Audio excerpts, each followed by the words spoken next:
When we started this morning, I let everyone know what I expected the evidence would show. Started talking about that Rocky Isley was a nurse working in the jail, and on that date, the defendant was incarcerated in the jail.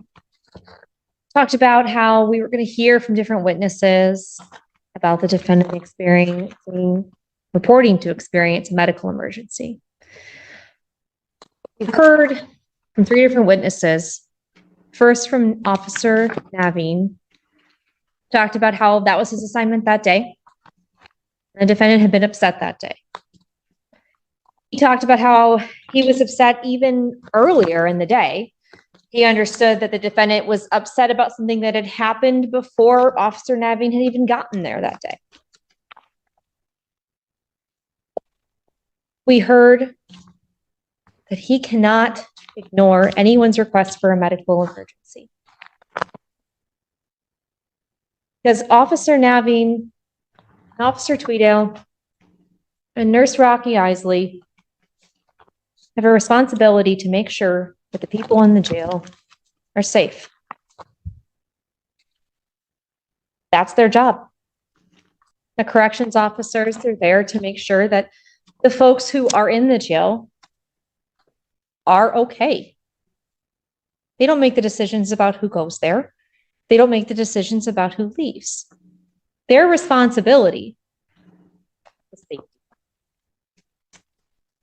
Officer Naveen is talking about how he checks every 15 minutes, make sure the people that are in his cell block are okay. He talks about how he makes sure Mr. Bloom is okay. Nurse Rocky tells you about how it's his responsibility when someone says they're experiencing a medical emergency. He doesn't care how old they are. He doesn't think something's more or less likely based on their age. He doesn't think something's more or less likely based on who they are. He is there to make sure they are okay. Officer Tweedale is the one who speaks to the defendant and says to him and gets him to calm down enough to be medically evaluated. Why? Because right away, this is classic prosecution framing, laying out a clean narrative before the jury even hears the full story.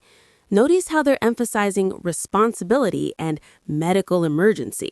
That's not accidental. It sets up a duty of care argument. But here's the real question for you. Do you think the defendant was genuinely in distress or setting something up? It's his job. That's his job. He's got to find a way to communicate with each person to help them. Nurse Rocky, I'm sure everyone has experienced a nurse who made you feel safe, who made you feel cared for and listened to. And Officer Tweedale, when this is going to go down and he knows that Mr. Bloom has been upset, and he knows that Mr. Bloom has been agitated, he told you how he levels his hand above the food slot door just in case. Why would you do that? Just in case. Safe. But the only person out of these 4 men who didn't care about the safety of another person was the defendant. You're going to get jury instructions in a few minutes that display for you and educate you that the law does not allow sympathy nor prejudice to influence when you are making this decision. You should not be prejudiced against the defendant because he was incarcerated. And nor should you be sympathetic to him because he was incarcerated.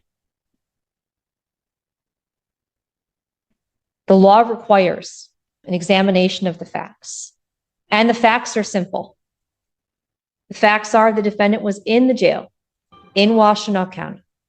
The facts are that the defendant said he was having a medical emergency. The facts are that earlier in that day, he'd been very upset. He was not allowed to get out of his cell. The facts are that he was a level 1 security. The facts are that he had to be medically evaluated through his food slot. And the facts are that when he was being medically evaluated, he yanked his arm back in that food slot, and that slammed Rocky Isley into his wall, or into his door, rather.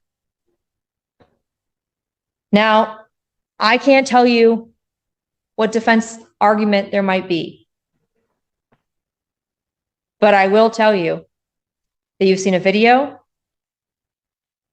not my favorite angle. You've seen medical records, and you've got a copy of Rocky Isley's own statement that he made on May 31, the day after this happened in the night, about what happened. Everyone has a right to be safe at work. Everyone has a right to be safe in their homes. All of the witnesses that you've heard from today helped to keep the defendant safe at his home. His home he didn't choose. He didn't choose to be in the jail, but that's where he was. Each of those men told you how they made a choice to keep him safe, despite his behavior, despite his... Bondi, stop for a moment. I'm sorry, I apologize. Mr. Take the jury, please. I'm so sorry, Your Honor. No, it's not you. It's not you. Take the jury, please. Ms. Lundy, everybody may be seated. And I apologize for interrupting you in the middle of closing. I'm The terribly... behavior from Mr. Bloom, I am not going to have in terms of his gestures, his noise and everything, particularly behind Ms. Lundy's back. Not going to have it. Mr. Burnton, I'm going to give you a chance to talk to your client about it and tell him that he is to sit there quietly or not at all before I continue. Take him back. Court is standing in recess. You may be seated. And if we can bring Mr. Bloom, please. Court recalls the case of the People versus Jeffrey Bloom. People? Good afternoon, Mayor. Sam Bernstein with and on behalf of Mr. Bloom. And as I've apprised counsel, during the course of the trial, Mr. Bloom, I don't know, and I'm going to assume that at least for these purposes that you weren't doing it intentionally. There have been comments which I could hear all the way up here, and I'm sure the jury could hear it during the course of these proceedings. That then, when Ms. Lundy got up to give her closing argument, there were additional comments. I didn't do anything about that, but the moment the gyrations with your hands occurred behind her back. This is the turning point. The prosecution just flipped the entire narrative from medical emergency to calculated danger. That detail about the hand placement, that's powerful. It suggests the officer anticipated risk. But here's something to think about. Was this truly premeditated behavior by the defendant or a reaction in a tense, confined environment? I stopped the proceeding. I'm not going to tolerate any of that. I will stop it again if that's what we have to do. But I'm going to admonish you and warn you at this time that the court is not going to allow that type of conduct to occur.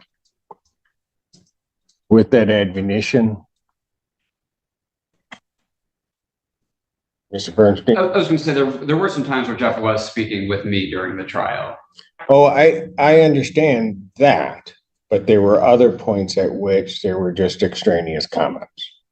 So I was letting those go, but I'm not going to have that and have counsel interrupted during the course of their closing arguments. With that admonition, are the parties ready for the jury? Your Honor, I also understand there's been information given to the jury that... Correct. Yes, for the purposes of the record, I did inform counsel. So at no, that the jury did not take that in any way to be applicable either to Mr. Bloom or to the people, because I had stopped Ms. Lundy in the middle of her closing argument. And I had indicated that they are not to take any delay or interruption by the court. They are not to attribute it to either party. They are to attribute it to the court of its own doing, so that the jury understands that and does not hold that against the people or against the defendant. Thank you, Your Honor. I am ready to proceed. Is the defense ready? I am ready, Your Honor. All right, let's bring the jury.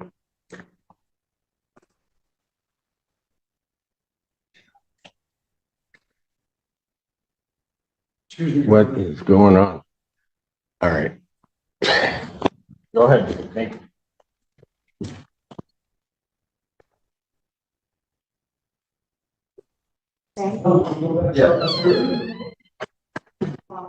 Still hot mic. Oh.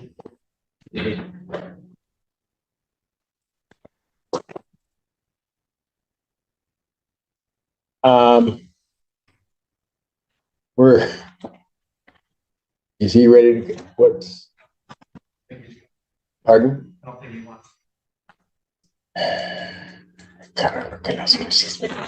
It's sick, Your Honor. No. No.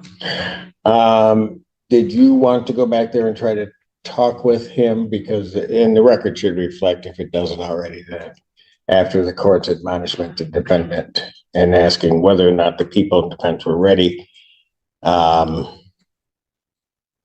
the defendant on his own accord decided that he would leave the courtroom. I've been informed by transport that it appears that he does not wish to come back out.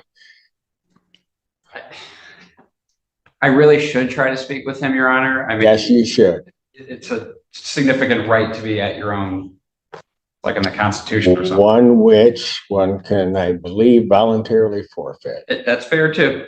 Yeah. So before we get to that stage, why don't I'll stand in recess and allow you to have an opportunity to chat. All right. Thank you. All right. Ladies and gentlemen.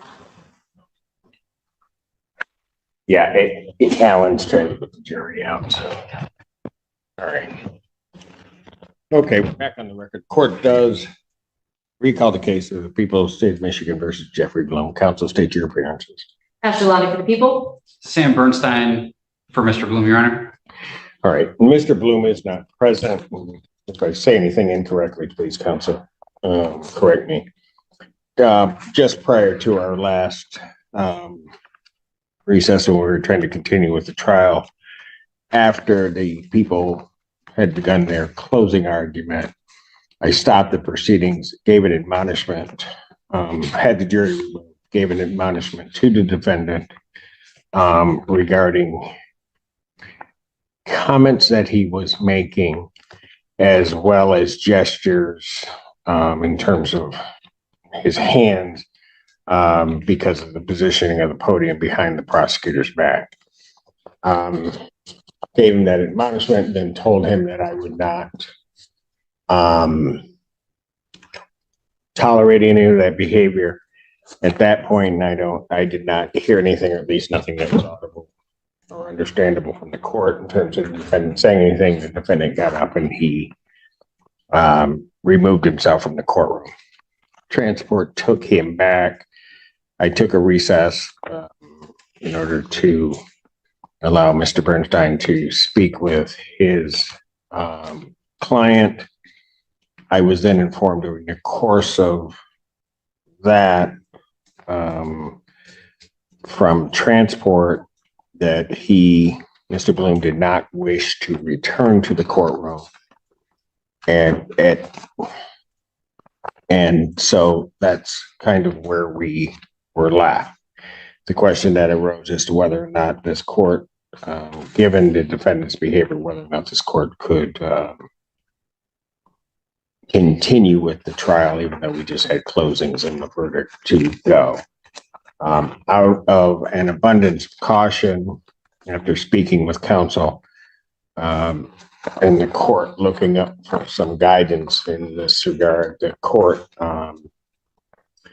did find me, I think it's Rule 43, I didn't bring my copy out of the federal rules, which specifically address the issue where a defendant removes himself from a trial in the middle of the proceedings or doesn't elect to participate. I did not see a rule specifically in the Michigan court rules governing that. As I did a brief research in trying to find cases, the case of the people of the state of Michigan versus Jerry Oliver Swan, that being 394 Mich 451, came to light it was a 1975 case, so it's a little bit old, but it still looks to be good case law. I gave that to council, asked them to take a look, see if we could, between all of us, make a determination as to what would be the best way to proceed. And granted, I don't think anybody's had an opportunity to do any extensive research on it. However, I would indicate that if nothing else, the Swan case is less illustrative of a point. And the synopsis basically indicates the Supreme Court held the defendant did not reappear in the courtroom after a mid-trial recess, had not reappeared 4 days later, and testimony was received regarding attempts to locate him. Trial court properly proceeded with the trial with receiving, part of the testimony in the jury's verdict in the defendant's absence. Taking that without anything else in front of me is sort of a guideline. The court believes that the defendant has indeed conducted himself in a fashion where he has made himself absent mid-trial.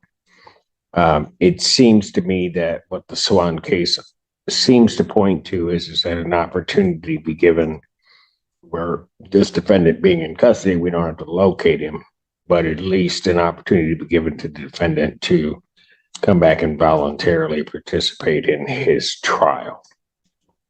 Having said all of that,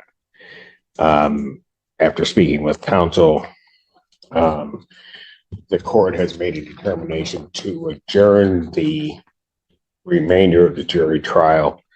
We are adjourning it to September 30th, 2024 at 10 a.m. For closing arguments and final instructions to the jury. During that week period in time, in essence, the court is giving an opportunity for the defendant to reconsider his decision. Also to allow his counsel to potentially have a conversation with the defendant as to what may be those implications, the implications of him having removed himself from the proceedings. But I think in fairness, and since they are monumental and rights that the defendant would be forsaking in terms of leaving his trial, the court thinks that it would be prudent for the court to do so. That was long, however. Either counsel have anything to add or to say contrary to what the court has indicated on the record? Nothing contrary, Your Honor. Neither for me, Your Honor. All right, very good. And I do appreciate both counsel being patient as the court was trying to think through this and also participating in trying to find something that would guide us. It was really truly appreciated on this court's behalf. So this matter is adjourned to September 30th, 2024, 10 a.m. for continuation of the jury trial. Thank you. Thank you, Your Honor. I should, don't go off yet. I should also know one other thing. The people had requested that I give to the jury an instruction to not talk to anybody, same instruction that I had given them during the opening statement, but just to reiterate that to them. And the initial thought was to bring them back out, give them that instruction, and then have them go. And I think it was correctly pointed out that Mr. Bloom not being present here may send some signal to the jury. I assured counsel after they had indicated that they trusted the court to give that instruction to the jury. I did do so. They each acknowledged that they understood that instruction before leaving. So thank you, Audra. That's accurate. People wanted to be sure that they very understand that those not talking to people